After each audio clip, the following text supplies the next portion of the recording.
Welcome on into BKL Nightly. I'm Thad Brown, joined by Caleb Carr, Rachel Liebert. It is the Monday after the Week 2 win over the Jets. Bills hammer the Jets 30-10.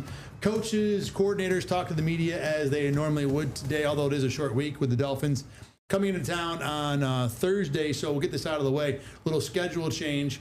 If you watch this show regularly, we appreciate it.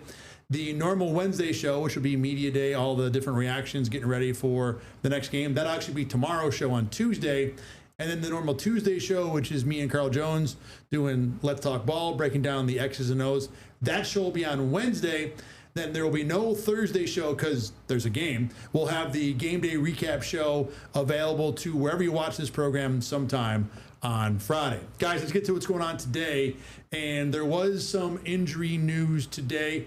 Matt Milano has a pectoral issue. Sean McDermott did not say what kind of timeline there might be, whether it's serious or not serious. He did briefly talk about the injury and actually more Milano's situation. Here's what Sean McDermott had to say. He's one of our better players, and so we'll see where it goes. But yeah, I feel bad for him. He works extremely hard. You guys know him. He's here quite a bit, and he puts a lot of time into it, and it means a lot to him. So, guys, let's talk about where the Bills go from here. And let me start with this. Jay Skursky from the Buffalo News, got to give him credit because he had the research on this. He pointed out when Terrell Bernard had a pectoral strain, he missed 2 games. A couple years ago when Daquan Jones had a pectoral tear, and that was in the London game where Milano also got hurt in the same game, he missed 10 games, did come back later that year, but missed 10 games. So this is kind of the timeline, if it's assuming it's not nothing, and it doesn't seem like it's nothing, that the Bills are operating on. Kay, let me start with you here. How much of an impact do we think Matt Milano not being available could be? Because FYI, the defense was pretty good in general on this past Sunday against the Jets. Yeah, if you go strictly based off what we saw against the Jets, I mean, obviously it's going to be a loss. It's gonna suck, but I don't think it will be like a end of the world type of thing. Especially when you look at what the Bills' schedule is for the next few weeks. I think there's a game against Kansas City in a few weeks, but other than weeks, yeah, it's a ways away. But other than that, they've got a pretty, I don't want to say easy because it's the NFL, nobody's ever easy, but they've got a pretty easy schedule. So if there's a time where you want Milano to be missing 2, 3, 4 weeks, now is probably that time. But I think that linebacker room is still pretty deep. They've got a lot of depth there, so I'm not too concerned. Although Matt Milano is one of those guys that's always unhealthy, it seems like. And I feel like if he could just have a few weeks, have like a season where he is healthy, he could be an all-pro type linebacker. We just haven't seen him have one of those seasons. I wonder if at age 30 plus now, if that possibility still exists. It probably does. Bobby Wagner's been really good deep into his career. But to your point, it does feel like the concern here is less the schedule and more Matt Milano in his future. Just to kind of go through it for you, Dolphins this week, who are 0-2. Saints this week, who are seemingly on their way to 0-17. Spencer Rattler's the quarterback, for gosh sakes. The Patriots, who are 1-1. That might be a little harder than expected. Then the Falcons are pretty solid. Then a bye, then it's Carolina, then Kansas City. It's a little more difficult after that. So you have a month and a half here where, outside of the Falcons, there really isn't, much of a concern. And Rachel, the Bills do still have a couple of decent backups in Dorian Williams, at least, a guy who's played, regularly at linebacker. And Shaq Thompson, we all liked him in camp. So there are options for the Bills if Milano's not available. Yeah, for sure. And to Caleb's point, if there is a time that you want to see Matt Milano get hurt, obviously no one wants to see anybody get hurt, but I think now is the time, like exactly like you guys said. The schedule kind of going for the next few weeks until Kansas City seems to be manageable without Milano out there. And we haven't seen Milano healthy, and that's, kind of this whole conversation is where do we go with Milano from here, because we have yet to see him have a healthy season in recent years. So I do think it's obviously a loss, but I don't think it's going to dynamically change what this defense can do. In terms of an evaluation, we've had 2 games. One, which wasn't good for virtually anybody who played on defense. And then a second one, which was great for the defense, but they were on the field for 15 plays. So, and we're going to get into that a little bit in a minute here. It's hard to look at Matt Milano and say, this is a major loss. We're looking at the Matt Milano we've known from 3 years ago when he was an all-pro and in a training camp that looked pretty good. But it's not a guy where you think, wow, this guy has made this play, this play, this play, this play, this play this year, and now the Bills won't have that. Now, I think Dorian Williams is certainly a step down, but I'm not looking at this as a season-changing injury, especially, like you guys said, considering the teams that are coming up on the schedule soon.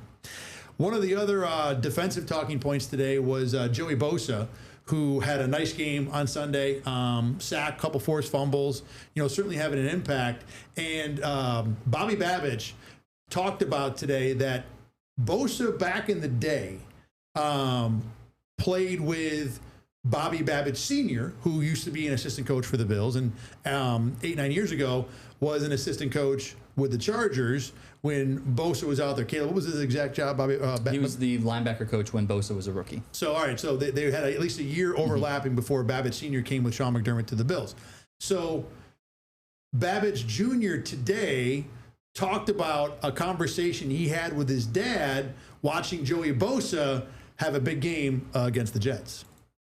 He called me after the game, and he's like, man, Joey Bosa looks like he's having fun, which I thought was pretty cool. I mean, Joey Bosa's had a lot of success in this league, and people take it for granted that how glorious this is to be an NFL player or coach. And absolutely, it is a blessing, and, how lucky everybody is to be in this league. But at the same time, you can run into obstacles, you can run into adversity, and certainly that fun can wane. But he's doing a great job, man. It's cool to see a smile on his face. He works his butt off, which is really great, not only just to be a coach, but for our young guys to see what it takes to get to the level that he's gotten to in his career. One of the things I like about Bobby Babich, separate of the Joey Bosa stuff, is that his press conferences are often full of perspective, and he had two good ones there. One, hey, it's great to have Joey Bosa here doing what he does so our young guys see how to do it, but also understanding that it's awesome to be in the NFL, but you could also be in the NFL and play for a team like the Saints this year or the Jets, who appear to not be headed towards any sort of success. And, separately, individually, I've talked with guys over the years where you can tell, the year didn't go how they wanted to. Even if the Bills are winning 12, 13 games, if you expected to start or if you expected to get more playing time and it didn't work, you get to December, it ain't much fun anymore. So, clearly Joey Bosa having fun is a good thing and an improvement. And, Rachel, I'll start with you on this one. The amount of fun that Bosa is having, certainly is related to what's going on around him. I'm sure most of the time when Joey Bosa went into a game, his thought was, well, if I don't make 5 plays, my team is out of luck. It ain't that way anymore. No, it's not. I think Joey Bosa, last week we talked about him having a decent game, but this week you could really see him having fun out there. And to your point, that's the defense around him was having significantly better of a game than they did last week. And I think it's cool to see him, and just going off of what he said last week too, like it was a dream against the Ravens, and it's just cool to see that moment, how he's been building off of that. And it's got to be great for a guy who's been in the league for 10 years, and now he's finally with a team that I don't have to go out there and be the leader on defense. Everybody can do their thing, and if I contribute, and I'm going to have fun. And so it seems like that's what Joey Bosa did, and it's cool to see. Bosa as a player so far, guys, I've not been blown away. That you hear the Bosa name and you expect to get like Lawrence Taylor circa 1986 or something like that. Someone's just going to totally change a defense. If he can be at the Greg Rousseau level, and they're not the same player, but in terms of level of production, I feel like he will be worth the signing. But that might be the floor. Anything less than that, you're disappointed. I think we've gotten that so far. Certainly the production says so. The pass rush ability from game 1 against Baltimore on film looked okay. Caleb, give me your take on return on investment, which, we're 2 games out of 17, maybe probably more, but it's early. What do you think so far? Yeah, like you said, it's still early, so it's kind of tough to see. And it was really, we've kind of got 2 games where it's really hard to take much out of anything because, like you said, Baltimore, everyone was playing bad. Nobody was really playing good. So, and you're not going to sit there and be like, other than Ed Oliver. Not many people were playing that great. But you're not going to sit there and go, oh, well, Christian Benford isn't good because he didn't play great in that game. Or Joey Bosa isn't good because he didn't play great in that game. And then against the Jets, it was one of those situations where the game was kind of over before it started. And it's, like we've been saying, it's tough to evaluate anything from this game because of that reason. But I do think that Joey Bosa has produced enough at this point for me to think that it was worth it, and I think that he is only rising as long as he stays healthy. The saying, like, feel good, do good, he feels good. The Los Angeles Chargers Joey Bosa that I knew was kind of to himself, kind of not very loud, not very out there. But what we've seen so far from the Buffalo Bills, Joey Bosa, is a guy that's just having fun and a guy that just likes where he is, likes what he's doing, likes who he's around, and he's do good, feel good, do good, and I think that's just going to continue to grow. You yanked the healthy thought out of my brain literally the moment it popped in. I think that's everybody's thought. Right, but for sure. But like in that moment, it popped in my head then, and then you said it almost as if like telekinesed it over to you. But yeah, the fact that we've had 2 games and Bosa has been healthy through 2 is a win right there when you talk about what the Bills are hoping to get from him this season.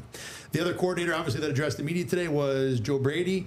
And the thing that I found most interesting from him after a game where the offense looked pretty good, I mean, Josh Allen's numbers were very pedestrian, but they didn't need to be much better than that, is that, as you know, coaches tend to do, Joe Brady still found things that can be corrected. But I thought it was interesting the way that he addressed them today.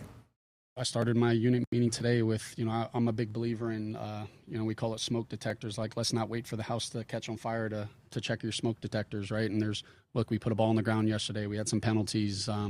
We had some protection issues, and so let's point it out before we say, oh, hey, now we turn the ball over. Now let's show that, or hey, that's why we lost the football game. We protect the football, good things are going to happen. And so before we can just move on, we gotta talk about the things that we gotta improve on, regardless of the result. We got the type of guys on our football team that I didn't even have to say it; they kind of knew it. So that's the question. The Bills had a good game, they won, and we kind of tongue in cheek say, oh, well, the coaches find something to be worried about. But to Joe Brady's point, the Jets got Buffalo in 3rd and long, 3rd and 7 or more, 8 different times in the first half of that game, and they separately forced a 4th down on a 3rd and 2. In addition, while the Bills cashed in the first time they were in the red zone, they were basically immediately in the red zone off the fumble, got 3. The next time they were in the red zone, later in the second half, they were up 20-3, chance to put the game away, again kicked a 3, and in that drive, put the ball on the ground, or the next drive, I think it was. Either way, not that there was really a concern about the Bills losing that game. They did not put the foot on the throat as fast as they easily could have. So, Caleb, when you look at what the Bills did in this game, how concerned, big picture, or legitimately should we be with the things that Joe Brady's pointing out that he was concerned with today? I'm not concerned at all, honestly. At least I wouldn't call it concern. If the game ended 30-24 or something like that, if the Jets had put up more points, then I would be. To Brady's point, and not to interrupt you, but I'm going to interrupt you. The thing I think he's saying is that if it was a team that could put up 24, like the team they're going to see on Thursday, those things certainly get magnified, and that's the concern, because if you wait till the house is on fire, to use his analogy, well, then you're going to lose a game, because you didn't take care of this already, but are these things legitimate problems because they just happen in one game, I guess is the question. No, just because they happen in one game, no. Mm-hmm. Especially what we saw, out of the offense specifically against Baltimore. I'm not concerned that they didn't do as well against the Jets. There are going to be, like, I get what Brady's saying about you got to fix the problems before they're there, but there's always going to be, even in week 17, there's going to be problems that pop up.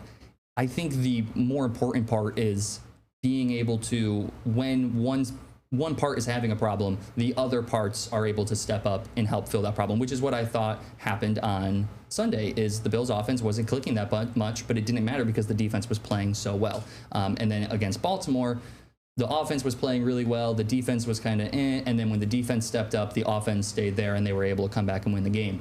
Now, I agree what he's saying, like, there are some big problems that need to be fixed, because when you go up against a Kansas City Chiefs team, you can't have this. But I think if, as a team as a whole, if you're able to show that, well, although this spot was a little today, the rest of it stepped up and helped them. I think it's a good point. And I think the other thing to remember with that, too, is you talk about how they did against the Ravens. This Jets defense isn't supposed to be bad. No. And they made plays, I wouldn't say here and there, throughout the game that caused the Bills some issues at times. So I'm certainly not down on this team. And, Rachel, I'm going to assume you're kind of falling in line with this opinion. Yeah, same thing. If I would have seen last week, the offense have the same issues, maybe after week 2, it would be more of a concern. But I mean, as a coach, you're going to pick apart what they did wrong. And I'm agreeing with Joe Brady on those things should have maybe not as happened with the way they did.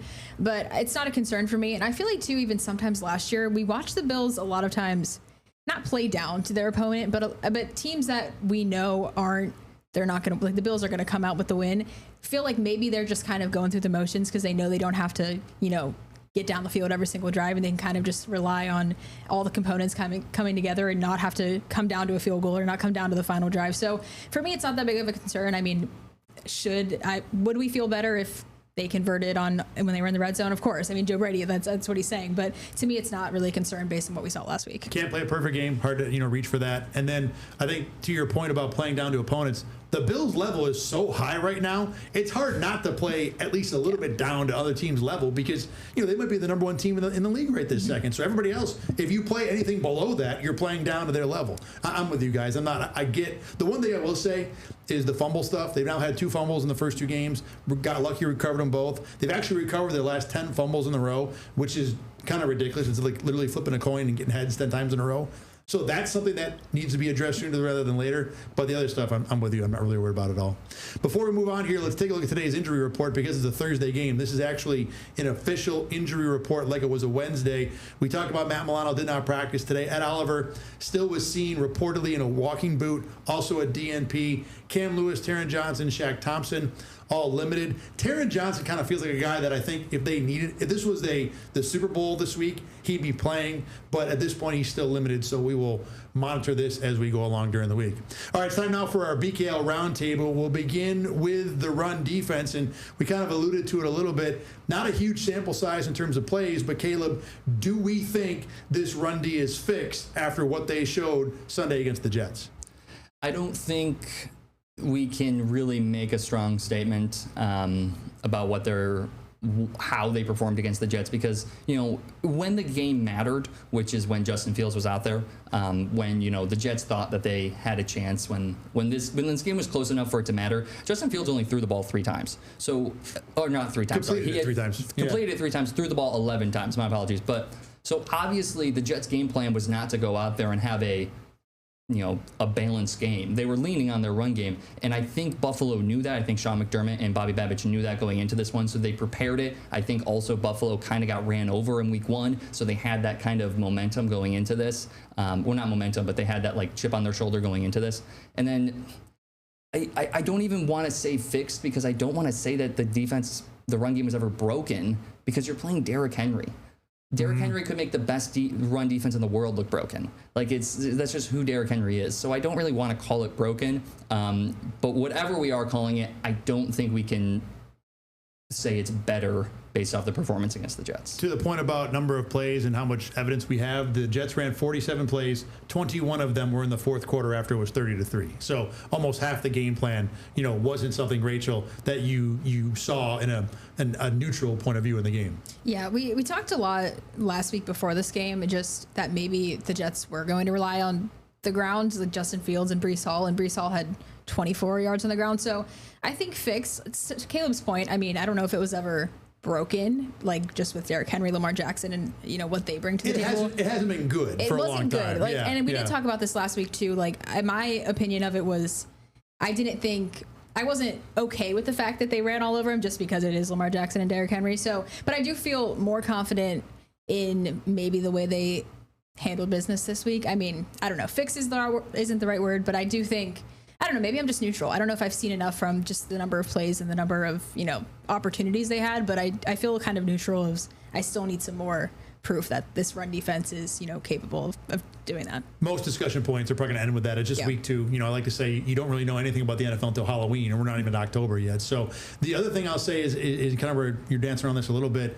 This, to me, felt like Bobby Babich schemed himself up a good game. He figured out a way to make it work this game. Doesn't mean it's going to work next week. Or, the next big run obstacle for the Bills is week 5 with that Bijan Robinson guy who looks kind of okay right now. So that to me is, and even Alvin Kamara next week isn't a terrible. I mean, I don't know what else the Saints are going to do, but there are tougher obstacles ahead. So that'll be a better test of where the Bills are run game wise. Next question on the roundtable.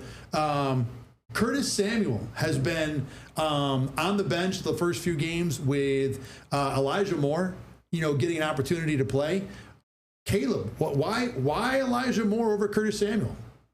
I don't know. I think that... Good answer. Me and Rachel were talking about it before we came in here. we truly don't know why Elijah Moore is playing more than Curtis Samuel. You know, when you look just based off their path, like their careers as a whole, Curtis Samuel easily has the better career. And when you looked at what they did, you know, in the preseason at training camp, I thought they were kind of both equally utilized. I didn't really see one doing anything better or worse than the other.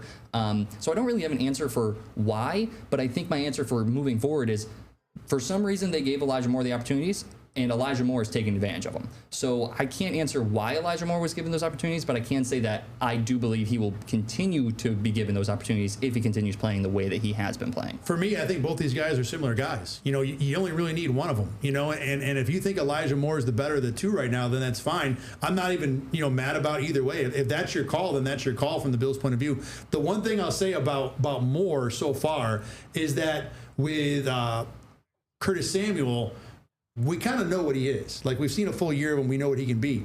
Elijah Moore had that really good play against the Jets last week where he got away and, you know, created a 30-yard catch in man-to-man on 3rd and long. Maybe he keeps doing that, and you might get something better out of Elijah Moore.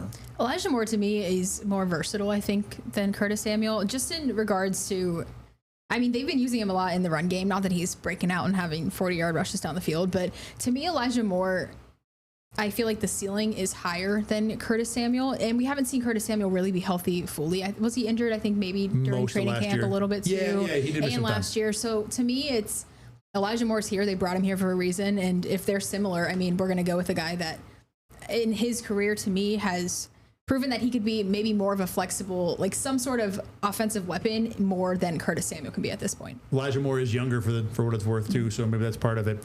All right, topic number 3 here. It's 3rd and 7. Big game. Any game, whatever, Thursday night. Bills are up 3. They need a first down to put it away. 2 minutes to go, right? End of the game. Other team's out of timeouts. Rachel, which receiver do you think gets the ball? Now, do I think gets the ball, or do I want to get, like, do I feel should get the ball? Should get the ball, I think. Because what the thing is, if I say, like, who's going to get the ball, the Bills' answer would be whoever's open, you know. Yep. But which guy do you think is most likely to get open? Like, if I was calling the play, I'm like, who are you looking for? That, or if the Bills just plan to play the whoever's open game, who's the most likely guy to be open? Who do you think? Because I think there's a lot of different answers right now, and you can make this a running back or a tight end if you want. It doesn't have to be a receiver. Okay, that changes things. Caleb and I were discussing this, and we were going back and forth. We had a good debate. But please, have a good debate, guys. Okay, actually, Caleb, you give your answer first. You want me to go? Yeah. Khalil Shakir. Easy. It's 3rd and 7. Only 3rd and 7. It's easily Khalil Shakir. Shakir is the guy that you know, he can make big plays. We've seen him make big plays before, but he's not your, like, hit him 30 yards down the field and then he's going to run another or whatever like that. He's your guy that you hit him short. He's going to get open in the short game. You hit him short for 5 yards, and then he runs an extra 5 and gets the first down. He, to me, is the guy who gets first downs. Like, you drop it to him 3 yards before the line to gain. He's the guy that's going to fight and find a way to get that down. Keon Coleman, Joshua Palmer, they're my more like, we need big plays, let's go get big plays, which is why they were utilized against Baltimore at the end of the game. And then Dawson Knox and Dalton Kincaid, I still, for some reason, just don't trust them that much. James Cook can do some stuff in the passing game, but I'm also... It's probably not it could be Ty Johnson. It's probably not a running back, though. Ty Johnson's not a bad choice, but I think Shakir is the obvious one, in my opinion. I think, look, the reason I bring this up is because Khalil Shakir has been fairly quiet this preseason. He has season so far. And other guys, really, everybody's had a chance to make a little bit of noise. And, you know, we talk about Elijah Moore being able to beat man coverage. Josh Palmer's done a good job of it, too. Keon Coleman, you know, 3 catches on the second quarter after a big week 1. I think there's a good debate here, which is why we're having it. So, Rachel, you passed. Now, like Family Feud, we're back to you now. You got to have an answer. I think my answer, I'm going to say Keon Coleman. And the reason I'm going to say Keon Coleman is because right now, if it's in this present moment, like this Thursday night game, Shakir's been quiet, like you said. And I feel like Keon has been fairly consistent. This is why those words like fought to get out of your mouth, because you know it's tough to argue that in general. But go ahead. To me, if it's 3rd down, the game is essentially on the line at this point, and the 3rd down, like, you need a guy that you're going to trust is going to go up and get the ball, like, no matter what's going to happen. To me, Keon Coleman, if the ball goes up and there's double coverage on Keon Coleman, I have faith in Keon Coleman out of everybody else come down with the ball. Shakir, I do have faith in him. I think he's the consistent guy. I mean, he was last year. He's been the consistent guy. But for me, I don't know. Like right now in this moment, I just feel like Keon Coleman would be the guy that I would go to. I'm changing my answer to Josh Allen running for the first down. Well, that's not, you can't have that answer. I know. And, you know, there is a good argument for that being the most likely answer, but you can't have that answer today. I still have trouble with Keon. I mean, you're right about in a double team, Keon Coleman's your best option. I still have trouble getting to him as being any sort of dependable on any situation. He's been better. He's been more open. The bar was low to exceed that, but he has been better. And, you know, one of the reasons I even brought this topic up is because my answer right now is Josh Palmer. If there's one guy on this team that I think wins a route when the Bills absolutely need it, and he's going to get the ball, that's the guy I'm throwing to. He did it with Mitch Trubisky. He did it the week before against Baltimore. Now, look, it's not consistent, but it's been in big spots. And in terms of just individual ability to win one-on-one, I think Josh Palmer, he might not be the number one guy because Shakir might still be that. But Shakir's always been better fishing through a zone than man-to-man coverage. Josh Palmer can win man-to-man better than anybody else in this team, in my opinion. So if it's 3rd and 7 and I'm drawing a play up to prioritize one guy, I think Josh Palmer is my guy right now. And I'm going to stand on that business until proven otherwise going forward here. All right. Speaking of Mitch Trubisky, he had a fun entrance into the game on Sunday when Josh Allen had the old bloody nose. And it was something everybody talked about, certainly the last couple of days. Sean McDermott today had some cool words about Trubisky and how he responded in that spot. Well, I'll remember that play probably the rest of my life. Just very rarely do you see a quarterback, you know, with what Josh had to do, and then another one comes in without any warning, really. And, you know, I made light of the situation a little bit, like a shift change after the game yesterday. But for Mitch to go grab his helmet, have it ready to go, and go out there, we didn't have to burn a timeout. And then he goes out there and throws a heck of a throw, makes a heck of a throw. That was high level stuff right there. Pretty cool for sure, you know, all around. The reason I want to bring this back up is we discussed a lot in training camp, because that's what you do in training camp, whether Trubisky or Mike White was the legit option as the backup. And it's only one throw, but, you know, Rachel, I'll start with you. How much better do you feel about Trubisky as the backup after that one really cool throw? I think 100% better. I don't think Mike White would have been, not that he couldn't have made the throw, but I would not have had faith in Mike White. I think just experience-wise, Trubisky, that's an experienced player, knowing what he needs to do when he comes in for 1 or 2 plays. I just think that is, you know, the result of being in the league. So I feel, you know, good that that's the number 2 guy. And if Josh Allen gets hurt, like Josh Allen did get hurt, like we've been saying, I feel good that he's the guy that's going to go in. Trubisky's been here for a few years, knows the offense. Caleb, I think he looked very, very comfortable stepping literally right into the game. Yeah, I thought he made a great play. I was glad that Josh was only down for a little bit. And, you know, I've kind of been the Mitch Trubisky hater for a while, so I guess I'll continue that. I'm still not that confident that if Josh was, like, hurt his arm or something and he was out for a quarter, that Mitch Trubisky could do much. Like, I don't think he makes that play that often. I kind of feel like it was a once in a while type of thing, but definitely a little more confident than I was to begin with. He made the play when it mattered. Exactly. And got the Bills a big first down there. All right, that's going to wrap it up for us today. Again, we're back tomorrow with Media Day. Bills and the Dolphins getting ready for week number 3 already, game on Thursday. For Caleb Carr and Rachel Liebert, I'm Thad Brown. We'll see you again tomorrow. Thanks again for watching BKL Nightly.